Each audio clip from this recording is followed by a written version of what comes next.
आपकी इच्छा। रोल करे भैया। रोल है सर, कैबिनेट की बैठक में सबसे पहले तो आप सबका स्वागत है, अभिनंदन है कि आप इतनी देर रात भी यहाँ पर छोटे से निमंत्रण के ऊपर पधारे।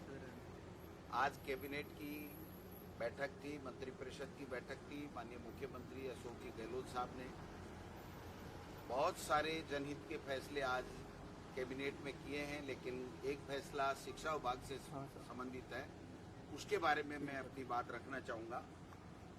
ये जो राजस्थान अधीनस्थ सेवा नियम और राजस्थान शिक्षा सेवा नियम जो 70 और 71 में बने थे, उनमें काफी बदलाव किया गया है। 10-12 चेंजेस किए गए हैं, क्योंकि उनकी वजह से कई तरह की दिक्कतें आ रही थी और कई प्रमोशन नहीं हो रहे थे। कई परेशानियों के कारण से शिक्षा विभाग को मजबूती नहीं मिल पा रही थी, तो ये सारी चीजें की गई हैं। उसमें एक तो इन दोनों सेवा नियमों को एक कर दिया गया आज से। दूसरा, इसमें जो अतिरिक्त निदेशक और संयुक्त निदेशक पद की पदोन्नति थी, पहले इसमें 3 वर्ष पर जस्ट पहले वाले पद का एक्सपीरियंस होना था, जो नहीं मिलने के कारण से ये वर्षों से पद खाली रह जाते थे। अब उससे एक नीचे वाले ग्रेड का 3 साल का और उससे जस्ट पहले वाले का 1 साल का, यानी 4 साल का अगर अनुभव हो गया तो उसके बाद में उसकी पदोन्नति हो जाएगी। कहने का मतलब जो नेक्स्ट का 3 साल का था उसको 1 साल कर दिया गया और उससे पहले का 3 साल का कर दिया गया, जिससे इन पदों पर जेडी और इनके ऊपर एडी के ऊपर पदोन्नति हो सकती है। एक जिला शिक्षा अधिकारी के जो पद थे वो 50% सीधी भर्ती से नियमों में प्रावधान था 70-71 में, और 50% पदोन्नति से था। जबकि आज तक जब से सेवा नियम बने हैं, जिला शिक्षा अधिकारी के सीधी भर्ती कभी भी आयोजित नहीं हुई है। और इसकी वजह से हर वर्ष सरकार को माननीय मुख्यमंत्री से, डीओपी से स्थिलन लेकर के और जिला शिक्षा अधिकारी की पदोन्नति उसके पदों पे करनी पड़ती थी, लेकिन उसमें बार बार लोग कोर्ट जाते थे। इस बार भी कुछ जो है अधिकारी प्रिंसिपल कोर्ट में चले गए, स्टे भी हो गया था, उसको वेकेट कराया। तो अब जिला शिक्षा अधिकारी के तमाम पदों के ऊपर पदोन्नति के आधार के ऊपर उनका पदोन्नति होगी, जिससे तमाम 323 जो पद रिक्त हैं वो पूरे के पूरे भर दिए जाएंगे और हर वर्ष एक भी पद रिक्त नहीं रहेगा, जिससे शिक्षा के ढांचे को मजबूती मिलेगी। दूसरा, एक प्रधानाचार्य सीनियर स्कूल का और प्रधानाध्यापक जो सेकेंडरी स्कूल का है, उसमें जो 66 और 33, 67 और 33 का अनुपात था, उसके कारण से कई तरह की आपस में दोनों केडर के विवाद होते थे, उसको आज निपटा दिया गया है और उनका व्याख्याताओं का 80% और हेडमास्टर्स का 20% जो संशोधन करके उनके पद अनुपात बनाया गया है। और इसके साथ ही एक फैसला किया गया है कि प्रत्येक राजकीय उच्च माध्यमिक विद्यालय में प्रिंसिपल के साथ एक वाइस प्रिंसिपल की पोस्ट स्वीकृत की जाएगी और जो प्रधानाध्यापक है वो डाइंग कैडर हो जाएगा। और डाइंग कैडर होने के बाद में जितने प्रधानाध्यापक होंगे वो सारे के सारे क्रमोन्नत कर दिए जाएंगे, प्रमोट कर दिए जाएंगे। और जो माध्यमिक विद्यालय हमारा होगा उसमें भी प्रिंसिपल ही उसका संस्था प्रधान होगा। तो मैं समझता हूं इससे जो 13-14 हजार हमारी सीनियर स्कूल्स हैं और सेकेंडरी की स्कूलें हैं, उनमें सब में प्रिंसिपल की पोस्ट हो जाएगी और सीनियर स्कूलों में वाइस प्रिंसिपल की पोस्ट हो जाएगी और सभी को इसका लाभ मिलेगा। व्याख्याताओं को भी बहुत बड़ा लाभ मिलेगा और जो प्रधानाध्यापक हैं 10वीं स्कूल के, उनको तो सबको ही प्रमोशन के चांसेज मिल जाएंगे। और डाइंग कैडर होने के कारण से फिर हमेशा हमेशा के लिए एक चैनल हो जाएगा कि जो भी सेकंड ग्रेड से आएगा वो व्याख्याता बनेगा, व्याख्याता बन के फिर वाइस प्रिंसिपल बनेगा और वाइस प्रिंसिपल बन के फिर प्रिंसिपल बनेगा। दूसरा, एक जो व्याख्याता शारीरिक शिक्षा का वित्त विभाग से पद तो स्वीकृता, लेकिन इन नियमों में इनकेडर नहीं होने के कारण से, इन नियमों में इनकेडर नहीं होने के कारण से आज तक 25-30 साल में, 40 साल में प्रमोशन नहीं हुआ। इसलिए ये संशोधन करके इसको इनकेडर कर दिया गया है।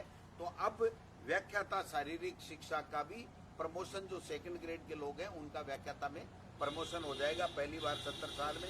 इसी तरह पुस्तकालय अध्यक्ष ग्रेड प्रथम का भी 31 पद तो फाइनेंस से स्वीकृत हैं, लेकिन इस 40 साल में कभी भी उनको पदोन्नति नहीं मिली, क्योंकि ये पद नियमों में इनकेडर नहीं था, तो उसको नियमों में इनकेडर कर दिया गया। इसी प्रकार पुस्तकालय ग्रेड द्वितीय के पद सीधी भर्ती के पदोन्नति पे रोक लगा दी गई थी। उसमें प्रावधान तो कर दिया नियमों में, लेकिन उसमें ये एक लाइन लिख दी कि ये आगे भर्ती नहीं की जाएगी, तो उसकी वजह से ये भर्ती जो है नहीं हो रही थी, इसको भी कर दिया गया। एक महत्वपूर्ण निर्णय और लिया गया है कि जो पंचायत राज में शिक्षक नई भर्ती होती है और माध्यमिक शिक्षा में पंचायत राज से ही 3rd ग्रेड के टीचर जाते हैं, नई भर्ती उसकी कोई नहीं होती है। तो 3 साल की शर्त थी उसमें पहले 6D के अंतर कि 3 साल की पंचायत राज में आपकी सेवा होने पे ही कोई टीचर है वो माध्यमिक शिक्षा में जा सकता था।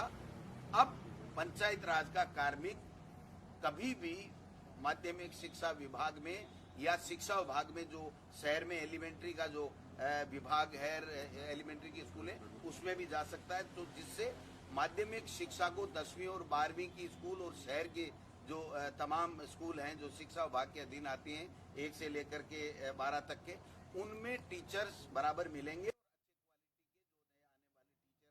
वो मिल जाएंगे, ये भी कर दिया गया है। एक हमने ये किया है कि जो व्याख्याता पहले होता था वो किसी में भी ग्रेजुएशन करो, लेकिन अगर पोस्ट ग्रेजुएशन जिस विषय से करता था उसका व्याख्याता बन जाता था। फॉर एग्जाम्पल, अगर उसने BSc किया है, साइंस से वो पढ़ा है ग्रेजुएशन, और उसने अगर भूगोल, अंग्रेजी या इतिहास से 2 साल PG करके और वो व्याख्याता भूगोल या इतिहास का बन जाता था, जिससे वो क्वालिटी की एजुकेशन नहीं दे पाता था। अब हमने ये नियमों में संशोधन कर दिया है कि जो ग्रेजुएशन जिस विषय में करेगा उसी में PG करेगा, उसी को व्याख्याता बनाया जाएगा। एक जो प्रधानाध्यापक है 10वीं का, उसको ग्रेजुएशन के ही योग्यता की जरूरत थी, उसको पोस्ट ग्रेजुएशन की आवश्यकता नहीं थी।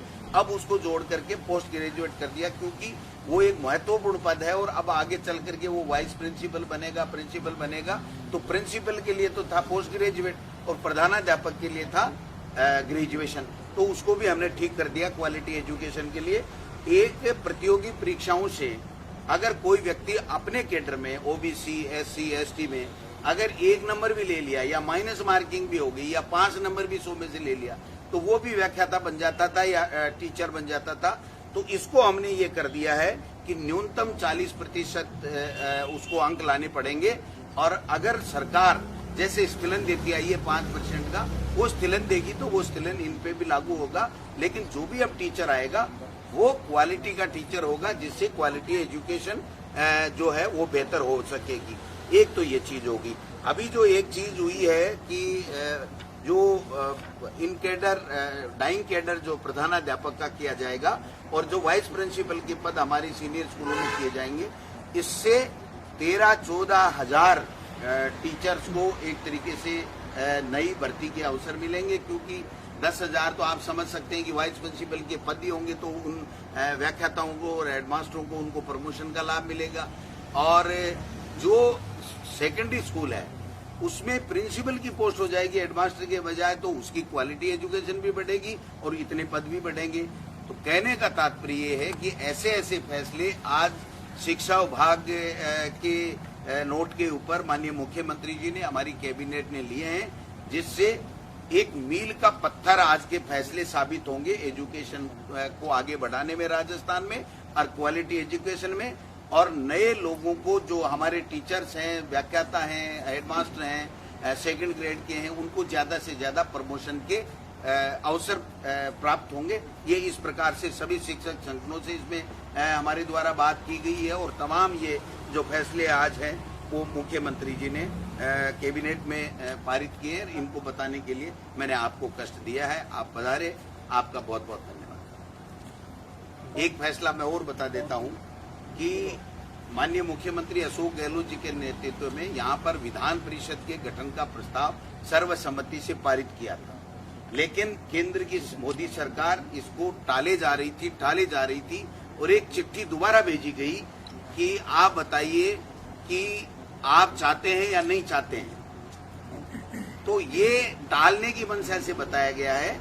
मैं समझता हूं कि माननीय मुख्यमंत्री जी ने पूरी कैबिनेट की सर्वसम्मति से ये प्रस्ताव पुनः कैबिनेट को आज पास कर दिया गया है, भिजवाएंगे कि हम चाहते हैं लोगों को मौका मिले, कार्यकर्ताओं को मौका मिले और विधान परिषद बने, क्योंकि ये कांग्रेस की सरकार और मुख्यमंत्री अशोक गहलोत जी के नेतृत्व में ही ये यूनानिमस फैसला हुआ था। लेकिन भारतीय जनता पार्टी की केंद्र की सरकार इसको बार बार टाल रही है। इसलिए मैं आग्रह करना चाहूंगा भारतीय जनता पार्टी के तमाम नेताओं से कि केंद्र में मोदी जी के नेतृत्व में उनकी सरकार है, इसको फैसला जल्दी से करा के लाएं, जिससे राजस्थान में विधान परिषद बनने का रास्ता साफ हो और लोगों को और ज्यादा अवसर प्राप्त हुए जनता की सेवा करने। तो स्कूल खोलने को लेकर कुछ चर्चा हुई? आज केवल कोविड को लेकर के, चिरंजीवी योजना को लेकर के, तमाम और कई विभागों के फैसलों को लेकर के चर्चा हुई है। काफी टाइम हो गया, इसलिए आज इस विषय के ऊपर कोई बात नहीं हुई। लेकिन एक फैसला जरूर हुआ है कि जो कॉलेज एजुकेशन है या दूसरे बच्चे हैं, उनके जल्दी से जल्दी हम वैक्सीनेशन कैसे कराएं, इसको लेकर के चिंता व्यक्त की गई और भारत सरकार को एक चिट्ठी लिखने का जो है वो फैसला लिया गया है माननीय स्वास्थ्य मंत्री जी और मुख्यमंत्री जी की तरफ से कि मेहरबानी करके आप वैक्सीन दीजिए। हम लोग एक दिन में 15 लाख वैक्सीन लगा सकते हैं। आज हमारे पास में 70,000 के लगभग वैक्सीन है, कोई वैक्सीन आ नहीं रही है। हम लोग दूसरे डोज भी जिनकी ड्यू डेट होगी उनको भी नहीं लगा पा रहे हैं। तो नए बच्चों को कब लगाएं, कब वो परीक्षा दे पाएंगे, कब कैसे कर पाएंगे। तो ये केंद्र की सरकार से हम आग्रह करते हैं कि इसके ऊपर संवेदनशीलता के साथ में फैसला करें।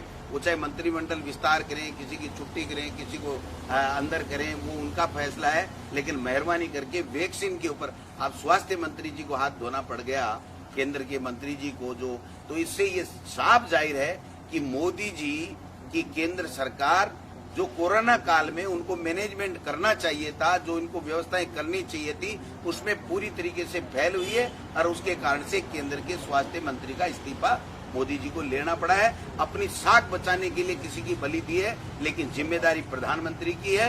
प्रधानमंत्री को जिम्मेदारी लेनी चाहिए और मैं समझता हूं कि इसके ऊपर अगर प्रधानमंत्री जी खुले मन से ये कहते हैं कि हाँ देशवासियों मेरे से ये कमी रह गई, मेरे से गलती हो गई, तो उनकी साख थोड़ी बहुत बच के रहे। आज अजय माकन जी का भी दौरा रहा। थैंक यू, बहुत शानदार। थर्ड ग्रेड शिक्षकों को क्या होता है? थर्ड ग्रेड ट्रांसफर करेंगे क्या आप लोग? आज नियमों में संशोधन हुआ है और हम लोग जो 3 साल वाली शर्त को हटा दिया गया है।